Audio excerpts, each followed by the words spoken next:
Caleb didn't even look up from the extractor pin he was filing when the bell above the door rattled. Then came the smell wet wool and cellar dirt. She dropped a canvas bundle on his glass counter. Orange rust flaked onto the clean glass. He laughed.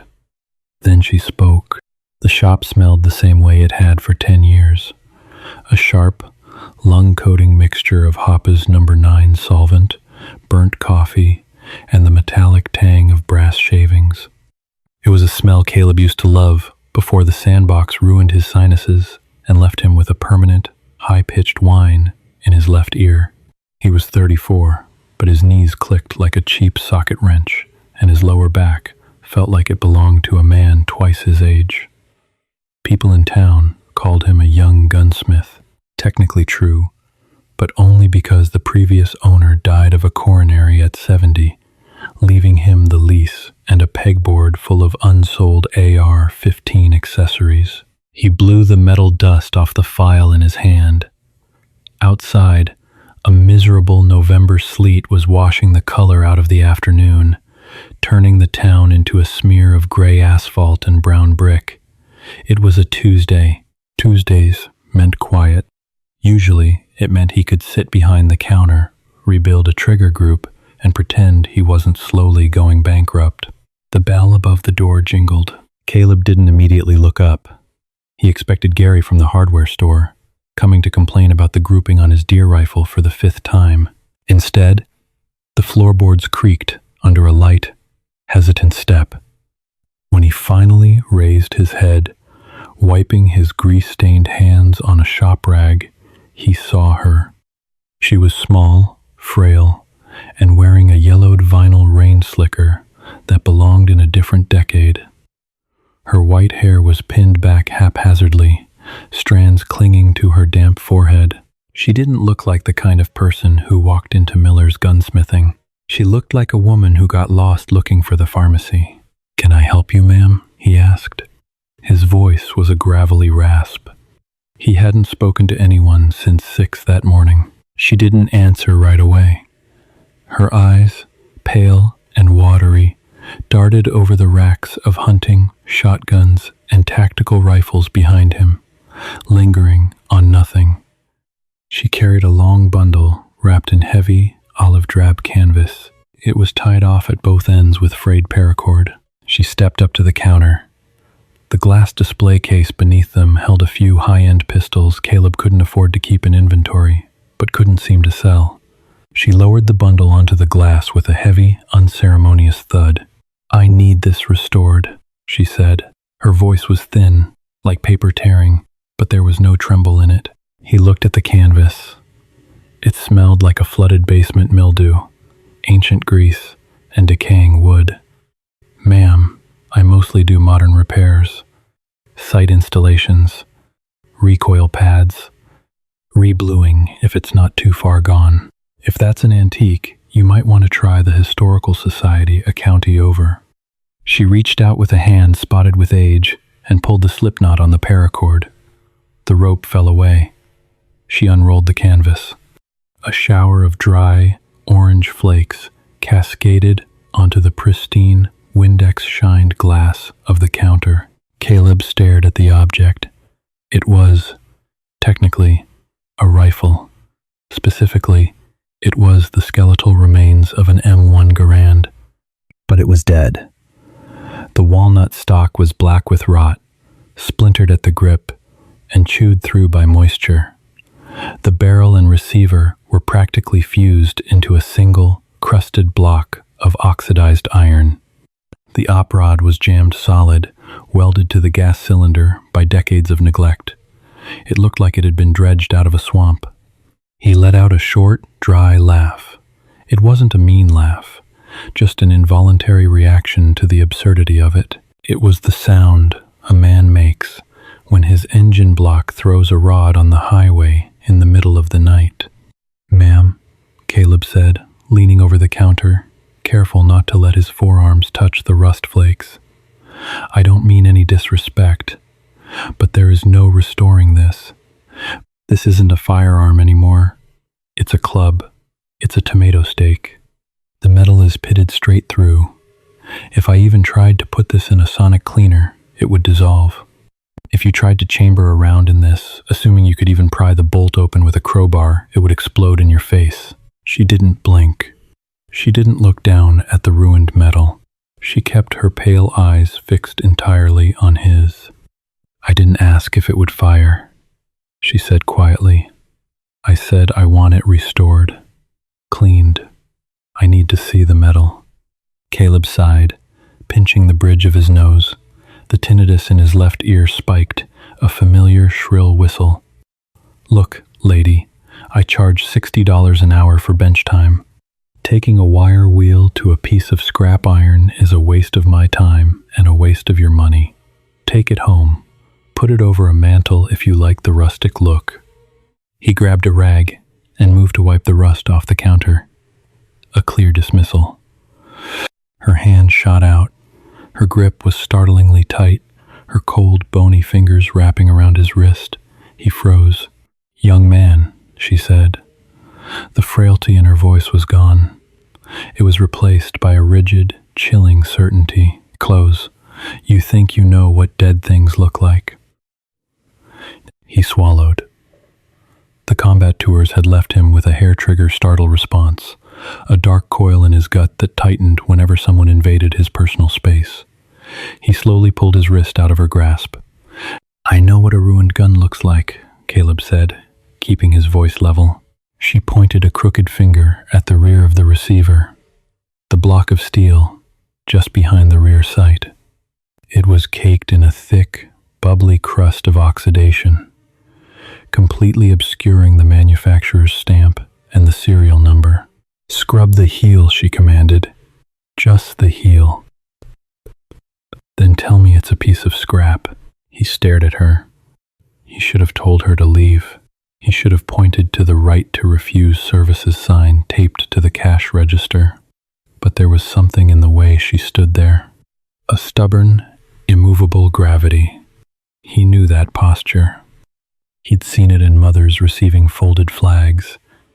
He'd seen it in squad mates holding onto a radio handset, waiting for a medevac that was never coming. It was the posture of someone who had nothing left to lose but the ground they were standing on. "Fine," he muttered. 5 minutes. But I'm not charging you. And when I'm done, you're taking this thing out of my shop." Caleb walked over to his workbench and grabbed a bottle of CLP solvent, a stiff brass-bristled brush, and a dental pick. When he got back to the counter, the woman hadn't moved an inch. He tipped the bottle and let a generous pool of the oily, chemical-smelling liquid soak into the rusted heel of the receiver. The solvent bubbled slightly as it seeped into the porous, decayed metal.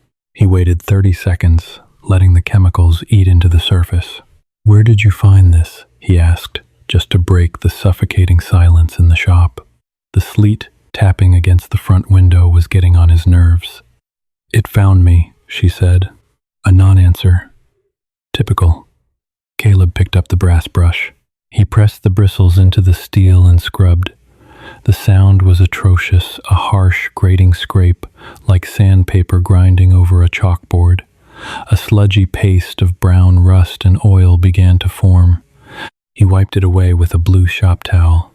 The metal underneath was deeply pitted, scarred with tiny craters. But the raised edges of the original stamping were just barely starting to catch the fluorescent light overhead. U.S. Rife. Cal. 30. Muno. Standard markings. Millions of them were made. Springfield Armory, Winchester, Harrington, and Richardson. He kept scrubbing, moving lower down the heel, where the manufacturer and the serial number were located. His shoulder ached with the repetitive motion, a dull throb radiating from an old piece of shrapnel he'd caught outside Kandahar. "It's going to be a Springfield," Caleb said, wiping away another layer of sludge. "Probably mid-war, 1943 or 44. Millions of guys carried these. Doesn't make it special, ma'am. Just means it's old." "Keep cleaning," she said. He grit his teeth. He took the dental pick, aggressively dragging the sharp steel point through the caked rust, filling the grooves of the numbers. He poured a little more solvent, scrubbed vigorously, and wiped it completely clean. The manufacturer stamp appeared first. Springfield Armory. Then the numbers beneath it. He leaned in closer. His vision blurred for a second. He blinked hard, pulling a pair of reading glasses from his shirt pocket and sliding them on. He wiped the metal again, pressing so hard his knuckles popped. He traced the numbers with the very tip of the dental pick. A 2, a 0, an 8, Arlingba. Then a 4, then a 1, then a 9, then a 6. Arlingba 4196. His hand froze. The dental pick slipped from his fingers, clattering loudly against the glass counter. The air in the shop suddenly felt incredibly thin. The sharp smell of the solvent vanished, replaced by the phantom scent of cheap cherry pipe tobacco and Old Spice. His chest tightened. A cold, heavy stone dropped into the pit of his stomach. His heart slammed against his ribs once, twice, then fell into a frantic, hammering rhythm. "No," he whispered. He stepped back from the counter, bumping into the rack of scope rings behind him. A plastic blister pack fell to the floor, but he didn't look away from the rifle. He couldn't. That number, he had never seen it stamped in steel before, but he had seen it written on the inside of a faded Bible. He had heard it muttered in the dark by an old man waking up from night terrors. He had memorized it when he was 12 years old, sitting on the floor of a VA hospital room while his grandfather, Arthur, coughed up pieces of his lung. 2084196. Caleb, he used to say, his voice rattling like dry leaves. Springfield, November 1943. Production block. She never jammed. Not once. Until the cold. Until the ice. It was November 1950. The Chosin Reservoir. The temperature was 30 below zero. Arthur's company was cut off, surrounded by 3 divisions of the Chinese People's Volunteer Army. They were overrun in the dark. Arthur survived. He walked out of the frozen hellscape with frostbite that cost him 3 toes, but he lived. But he came back without his rifle. In the chaos, amidst the slaughter, a lieutenant claimed he saw Arthur drop his weapon and run from a fighting hole. Arthur swore he stayed. He swore the bolt of his Garand froze solid, that he used it as a club until the stock shattered, and that he was knocked unconscious by a mortar blast, waking up hours later beneath the bodies of his squad. The army didn't believe him. Cowardice in the face of the enemy. The court-martial was swift. They stripped him of his rank, gave him a dishonorable discharge, and sent him home to live 50 years in disgrace. The missing rifle, the shattered, frozen weapon that would have proven he fought back, was never found in the snow. It destroyed him. It destroyed Caleb's father, who spent his life trying to outrun the shame of a disgraced name. It was the reason Caleb enlisted at 18 to prove the Miller men weren't cowards. And now, 76 years later, it was sitting on his glass counter in a strip mall in Ohio. He grabbed the edge of the display case, his knuckles turning white. The room spun slightly. He looked from the rusted metal to the old woman. She was watching him. There was no triumph in her face, just a quiet, sad recognition. "Who are you?" His voice sounded like a stranger's. It was hollow, shaking. The cynical, exhausted gunsmith was gone, replaced by a terrified 12-year-old boy sitting at a deathbed. "That cereal will shock you," they told me, the woman said softly. "The man who gave it to me said the boy behind this counter would know it by heart." "Where did you get this?" he demanded, his voice rising, cracking at the edges. He pointed a trembling finger at the ruined steel. "Where has this been for 70 years? "Buried," she said. "In a footlocker. In Pyongyang." The silence that followed was absolute. Even the sleet against the window seemed to stop. Caleb looked back down at the rifle. The stock wasn't just rotten from moisture. As he looked closer, past the decay, he saw the deep, jagged fractures in the walnut grip. The wood hadn't just split from age. It had been shattered by extreme force, smashed against something hard, like a skull. His grandfather hadn't run. He had fought until the gun broke in his hands. "My father was an archivist in the North," the woman said, her voice cutting through the ringing in his ears. "A party official. After the war, they collected the weapons of the Americans, trophies. They cataloged them. My father kept this one. He kept a journal, too, about the American soldier they took it from." She reached into the pockets of her rain slicker. "Wait," Caleb choked out, a sudden, violent wave of nausea hitting him. He didn't want to hear it. He wanted her to take the rifle and leave. The truth he had wanted his whole life was suddenly too heavy, too real. It dragged the ghosts out of the frozen ground and dropped them right into his quiet, failing life.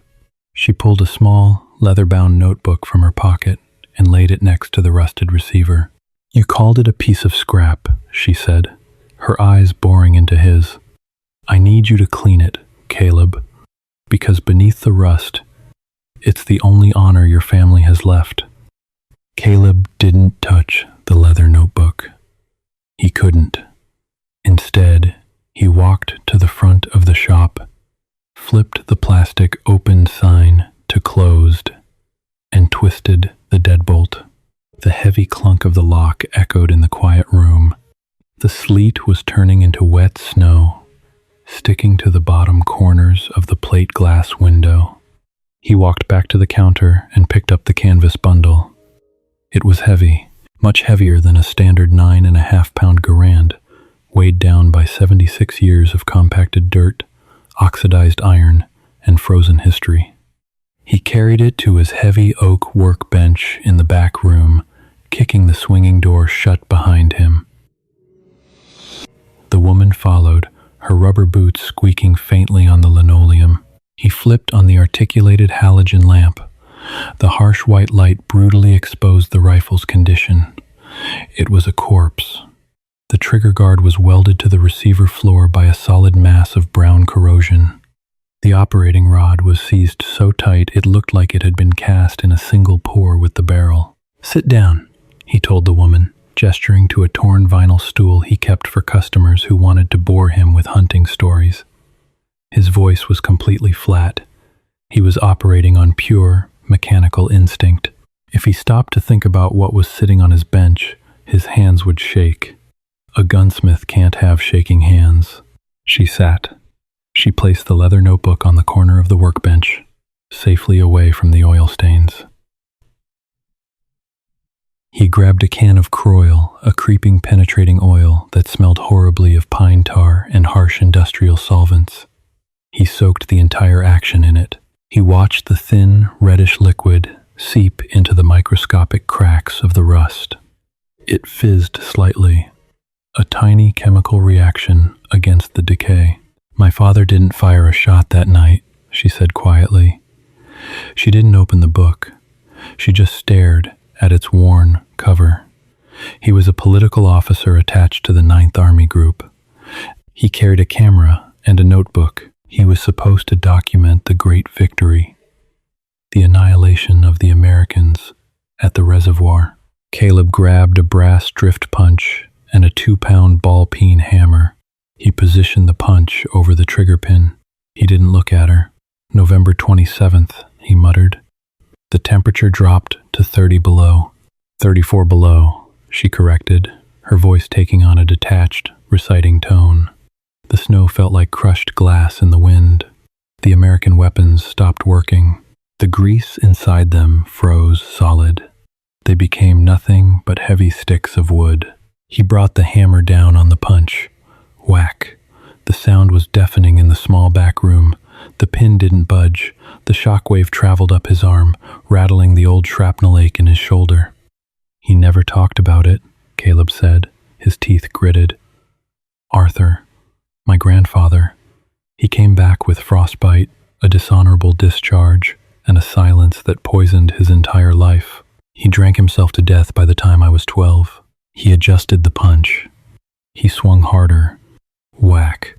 A tiny flake of rust dislodged. Nothing else. He couldn't talk about it, she said. She finally opened the notebook. The paper was yellowed, brittle, covered in tight, vertical script. He had no proof. The man who accused him, a lieutenant with a rich father and a spotless uniform, was believed. Your grandfather was found 2 miles behind the line, unconscious, without his weapon. It was easier for the army to court-martial a private than to admit an officer abandoned his men. Caleb stopped hammering. He leaned heavily on the bench, the harsh halogen light baking the back of his neck. His throat felt like it was coated in sawdust. What does the book say? She ran a finger down the brittle page. It says the American lines broke at 0200 hours. The human wave came out of the dark. The American lieutenant ordered a retreat, but he didn't wait for his men. He ran. Your grandfather, Arthur. He stayed in the fighting hole. He was covering a wounded medic. Caleb closed his eyes. The high-pitched whine of tinnitus in his left ear swelled, trying to drown out her voice. He gripped the edge of the oak bench until his knuckles ached. "Read it exactly as it's written," he demanded. His voice cracked. He didn't care. "Translate it. Exactly." She cleared her throat. The American with the missing helmet did not flee. His rifle ceased to fire. The mechanism was frozen by the great cold. When our vanguard reached the trench, he did not surrender. He reversed the weapon. He swung it like a farmer threshing wheat. He shattered the skull of a squad leader. He broke the arm of a rifleman. He fought with the fury of a starving dog. He was struck in the head by a mortar fragment, but even as he fell, his hands were locked around the throat of his ruined rifle. We could not pry his fingers loose. We had to break the wood to take it. Caleb looked down at the rifle. He stared at the deep, jagged fractures running through the walnut grip. They weren't from moisture rot. They were impact fractures. The wood was permanently stained black deep in the grain, not from oil, but from 70-year-old blood. He didn't run. Caleb's father grew up thinking he was the son of a coward. He spent his life getting into bar fights, trying to violently defend a surname he secretly hated. He died of a heart attack at 50, angry and bitter, all because of a frozen rifle and a lieutenant's lie. He picked up the hammer again. He didn't use the punch. He just needed to hit something. He brought the steel head down against the seized operating rod handle. Metal screamed against metal. Clack. The rod moved a millimeter. A puff of dry, orange dust plumed into the halogen light. "My father kept it," the woman continued, her voice steady despite the violence of his hammering. "He told his superiors it was a trophy, but he wrote in his private journal that he kept it as a reminder of what a man looks like when he decides his ground is worth dying for." He hit the rod again. Clack. It slid backward, grinding against the rusted track. The action opened. The smell of ancient, petrified gunpowder and dirt hit his nose. The mechanism was completely ruined. The locking lugs were sheared.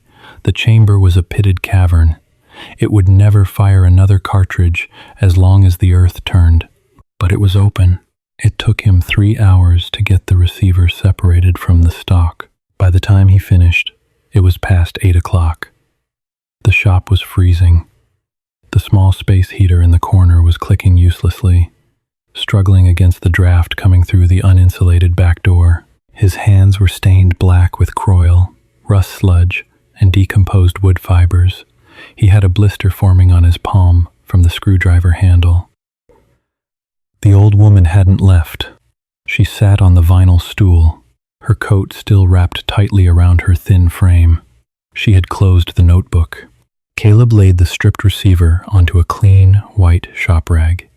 He took a stiff nylon brush and a spray bottle of solvent and began to scrub away the loosened grime. He wasn't trying to make it look new. You can't undo 70 years of burial in a North Korean footlocker.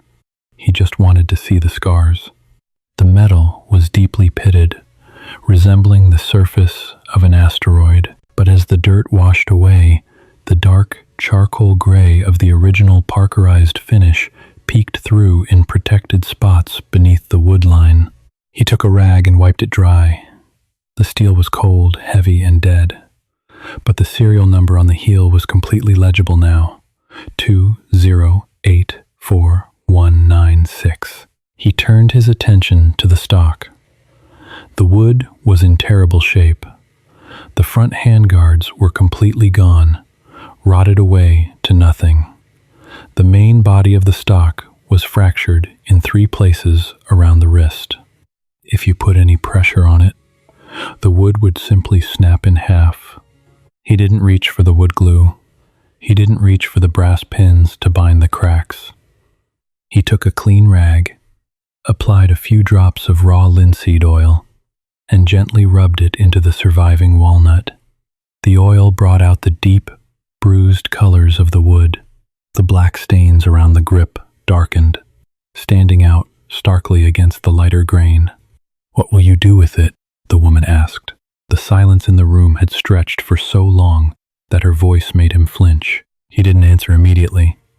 He carefully lifted the rusted iron receiver and laid it back into the channel of the shattered stock.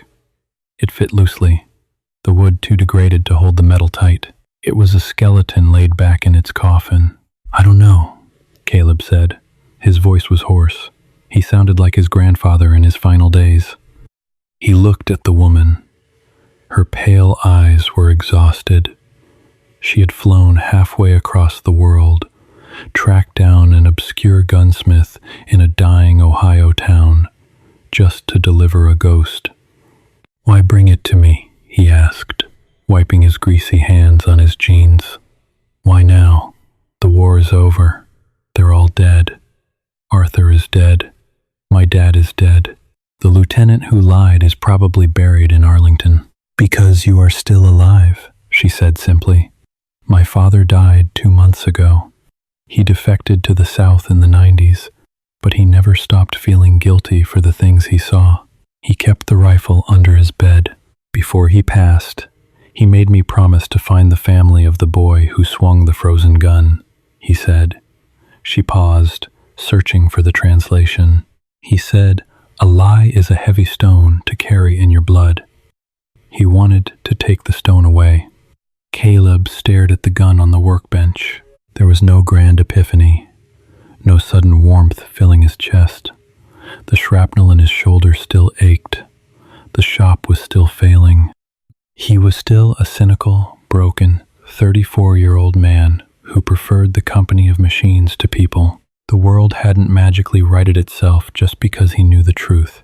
But as he looked at the shattered wood and the pitted steel, a tight, suffocating knot right behind his sternum, a knot he didn't even know he was carrying, a knot he had inherited from his father, and him from his, slowly began to loosen. Arthur Miller wasn't a coward. He was a terrifying, magnificent bastard who beat a man to death with 9 pounds of frozen wood and steel because he refused to leave a dying medic behind. Caleb reached into his pocket, his fingers brushing against his keys and loose change. He had exactly $80 in his checking account. "How much do I owe you?" he asked, his voice barely above a whisper. "For the rifle, for bringing it." The woman stood up. She smoothed the front of her yellow vinyl slicker. She looked at the rifle, then at him. "The debt is settled," she said. She turned and walked out of the back room. He heard the squeak of her boots on the linoleum, the click of the deadbolt unlocking, and the chime of the bell as the front door opened. A blast of freezing air swept through the shop, carrying the smell of wet asphalt. Then the door clicked shut. Caleb didn't follow her. He sat alone in the harsh halogen light. He reached out and rested his bare hand over the receiver. The metal was jagged and rough against his palm. It smelled strongly of pine tar and old earth. He pulled the ruined rifle toward him. He didn't try to work the action. He didn't check the sights. He just rested his forearms on the workbench, laid his head down on the cold, pitted steel of the barrel, and finally let out the breath his family had been holding for 76 years.